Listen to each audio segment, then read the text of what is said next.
tujiulize na hii mambo watu wanasema ni kweli ama ni uongo. It is very unfair. Mr. Sifuna saa ingine hapana kwa chungu sana. Yes guys, welcome back to our YouTube channel. Guys, mambo yameanza kuchemka hapa nchini Kenya. Raila Amolo Odinga is going to deputize William Samoei Arap Ruto in 2027. First of all guys, hii kikosi cha Gen Zs ambayo inaongozwa na Kasmuel and Morara Kebaso wameamua kuja pamoja. But now they are now trying to play with the Kenyans' minds. Na wameanza kucheza na akili za Gen Zs. Because hawa majamaa washa realize, Kenyans washa realize ya kwamba ni project za William Samoei Arap Ruto and Raila Amolo Odinga. Because guys uliangalia wakati ambapo Raila Odinga alikuwa na land Kisii. Last month alikuwa na Kasmuel. And don't forget, even Morara Kebaso aliweza kuwa spotted with the William Samoei Arap Ruto, in his rally. And now, yesterday, Morara Kebaso alizungumza and Kasmuel akazungumza na walikuwa pamoja. Na wanafikiria Wakenya ni wajinga. And I want you to pay attention. You are going to realize that Raila Odinga is going to deputize William Samoei Arap Ruto in 2027. And guys, kabla tuendelee, ensure me like video ili kuonyesha kwamba una support hii channel, because sometimes huwa unaochi video nikifika mahali unasahau ku like, sometimes una like but ensure ume like, na niko na imani ya kwamba unaenda ku like hii video because imekuwa support always yako kuendelea kuonyesha ndani ya hii channel. Kwa hivyo guys, nasema thanks so extensive na nasema asanteni sana kwa hiyo like yako ambayo umejaribu kudeliver sasa hivi.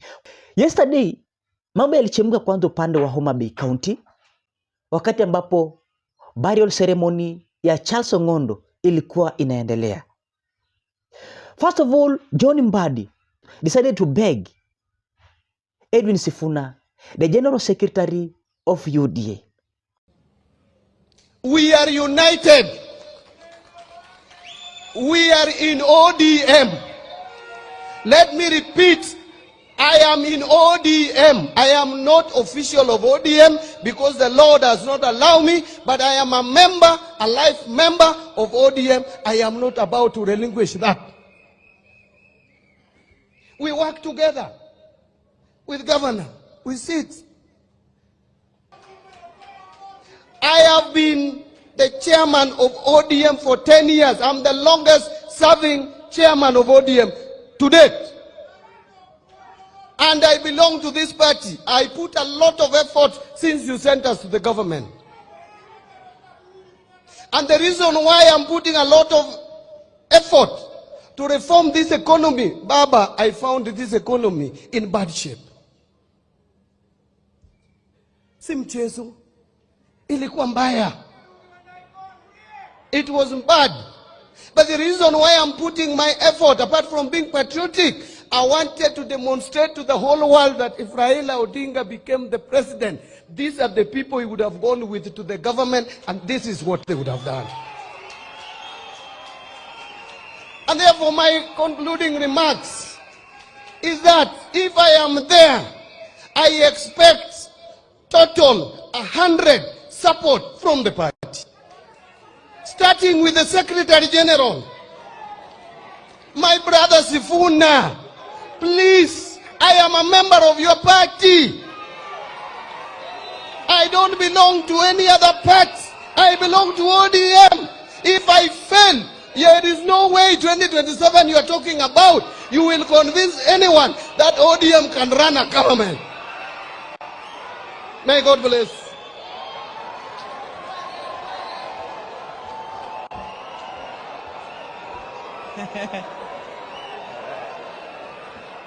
That is our crocodile, our very own crocodile, Nyang Jadimo, Minister for Finance. Because now Edwin Sifuna asha realize power play ya Raila Amolo Odinga and William Samoei Arap Ruto. Raila Odinga wants to deputize William Ruto in 2027. And because of that, Edwin Sifuna azitaka hiyo ujinga, wants now to exit broad-based government because hata endelea kuwa ndani ya serikali ambayo inaonekana ya kwamba haifanyi kazi kwa Wakenya jinsi ambavyo walikuwa na promise. Unaona watu wangu? And number 2, Raila Odinga himself decided to attack Edwin Sifuna. Saa ingine hapana kwa chungu sana. And later on, he decided to praise Edwin Sifuna in the same burial ceremony in Homa Bay yesterday. Excuse. Talk this way and this way. Ultimately, there's an official position that will be articulated by the party. And the spokesman of the party is usually the Secretary General. So Sifuna, when Mr. Sifuna speaks, he's speaking on behalf of the party.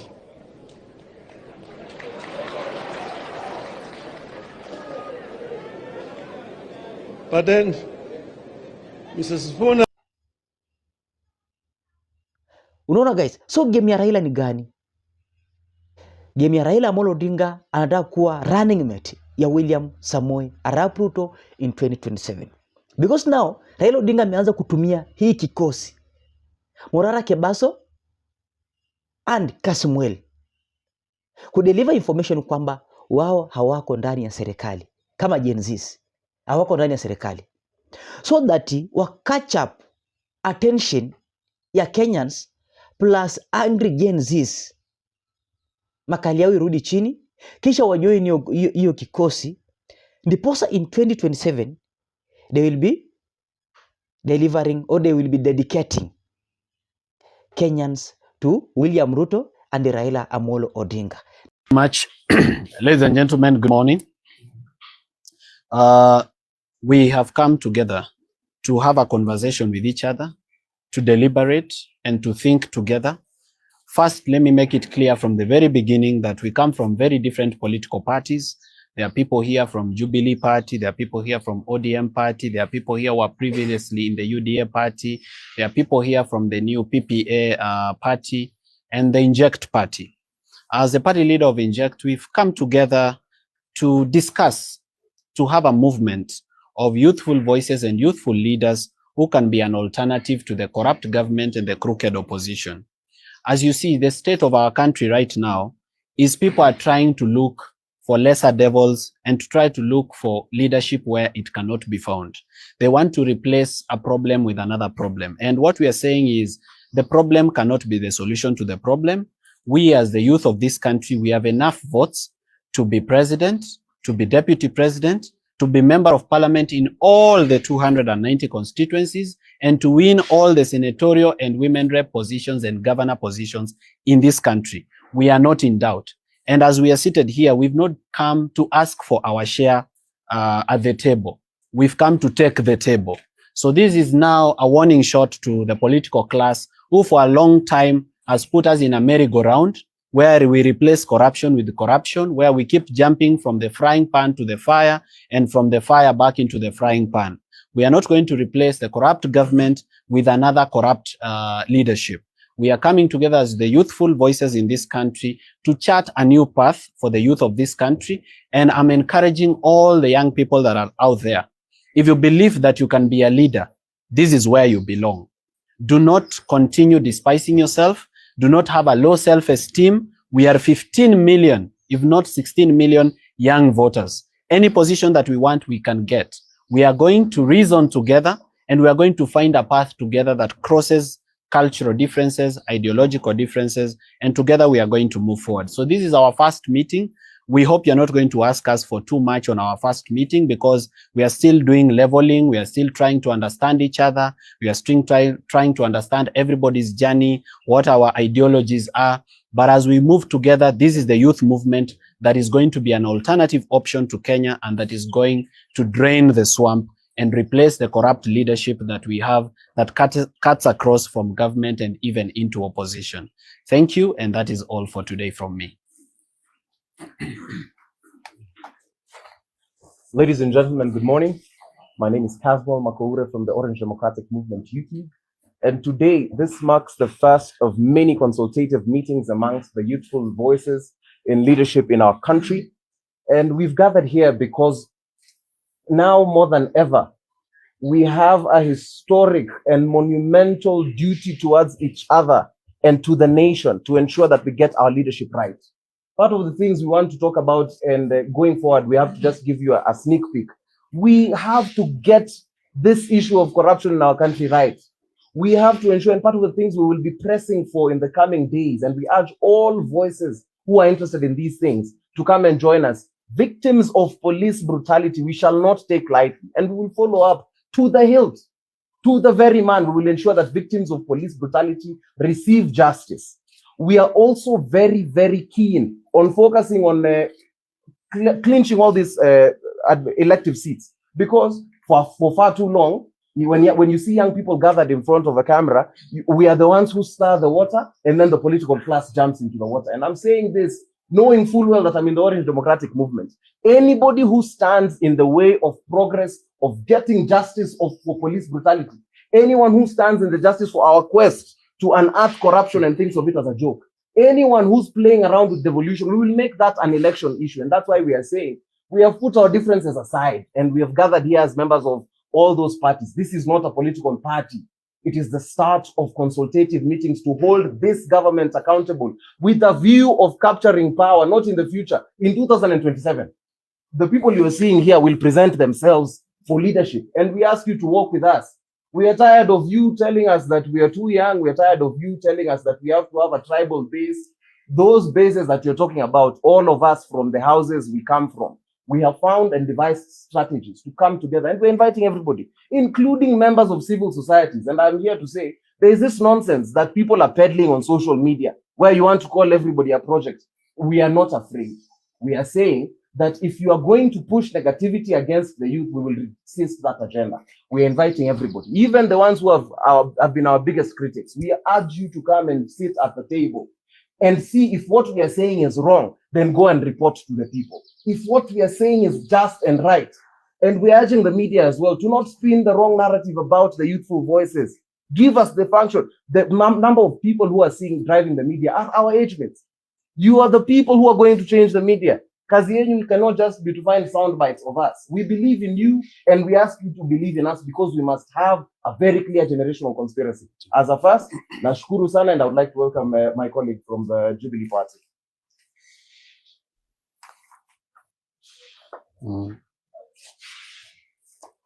My name is Angel Muthia. I'm the chairperson of the Jubilee League. And I'd like to remind us that being a young Kenyan is now officially in the 1,000 ways to die. There are only 3 things that can happen to you when you're a young Kenyan. You're either abducted, arrested, or killed. Those are the 3 things that we have been reduced to as the young people of Kenya.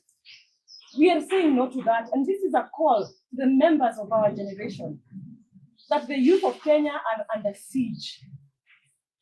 We need to come together and say no to a corrupt government and a government that is out to eat us and finish us. We are an endangered species.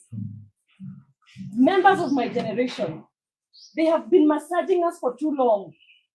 They were massaging our ankles, we kept quiet. They were massaging our knees, we kept quiet. Now they are massaging our thighs, and we cannot allow them to go any further. We have to be very, very angry.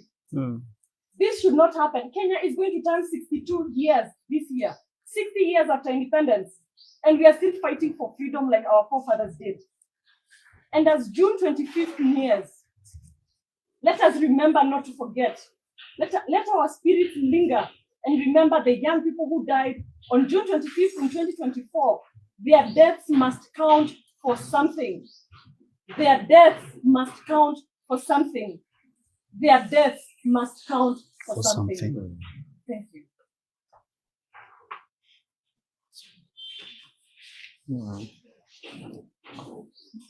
Good afternoon, members of the press. My name is Maliba Arnold. The party leader of RUTO'S Alliance, PPA. Initially, of course, all of you knew me as the communications person at TV sometimes back. Sometimes last year, a few of us decided to actually leave because We believed in this particular administration, but they promised us heaven and delivered hell. That's not why we are here. Quickly, as you see, this is actually a collection of young leaders who actually realize. This is a collection of young leaders who have discovered that Kenya is making a choice between the devil and the deep blue sea. That now we are talking about the lesser evil. That's exactly how the current administration wants it to actually be. And I need to say this, that you have heard people speak about Kubibila break. You have heard people say that President William Ruto deserves 2 terms. I actually support that the president should have 2 terms. 1 term in State House and he's already serving it, and the 2nd term in committee. In prison. Those are the 2 terms that the president must serve. He is already serving 1 term. The next term that we are glad and we want to actually give it to him, he is in prison. He should be in prison and not out here. Now, the conversation, the reason why we come together is so simple. Kenyans have been reduced. There's a reductionist way of doing politics in this country. That Kenyans are being told that you have to choose between 2 evils. That you have to choose and discuss about changing a prison warden. That we're talking about this warden is good and warden B is good, warden A is bad.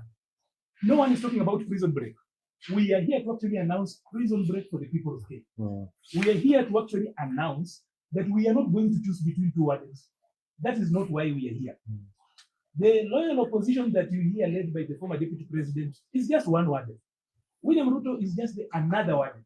And by the way, even if the other side wins, William Ruto will be serving a 2nd term. That is not what we want to actually allow to actually happen out here. So we are here to tell Kenyans that there is an alternative, and we are not young. We are not young. We cannot allow the same thinking that created the problems that we are in today to actually tell us that the same thinking will actually give us the solutions. So ours is very simple. We are starting to work together.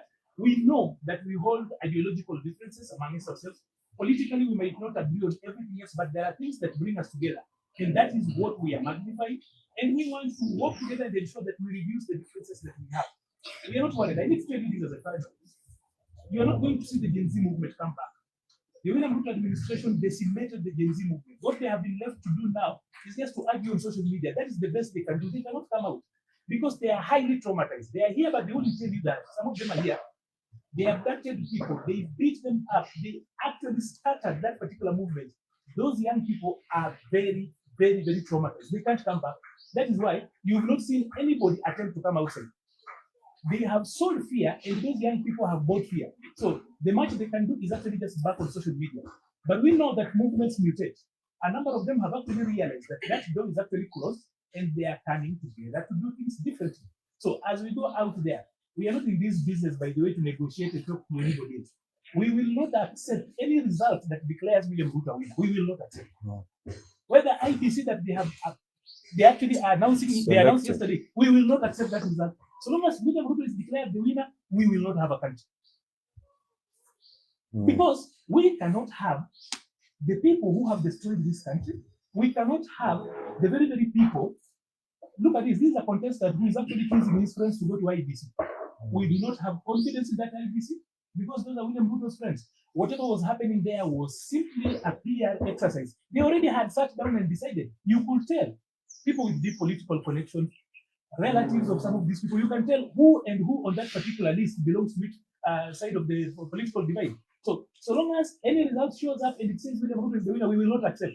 If a result comes out and it says that Gachagua is the winner, we will not accept because those people are the same. Just the other side of the same coin. We are not going to accept anything that declares any of these legacy politicians the winner. That particular result will be rejected. And we have got so many people we are working with. We have decided to actually just come out because we realize that as a country, even for police, you had people talk about the police brutality, the killings of Gen Zs. You now realize that Kenya has got 2 police units. There is a police service that serves the elite. See how they have actually fast-tracked the honorable killers. Very fast, very efficient. That is a police service. But when young people ask questions, they need the police force. So we have got the police force for the citizens and a police service that serves the elite. They even have found the weapon that murdered him. They have captured everybody else.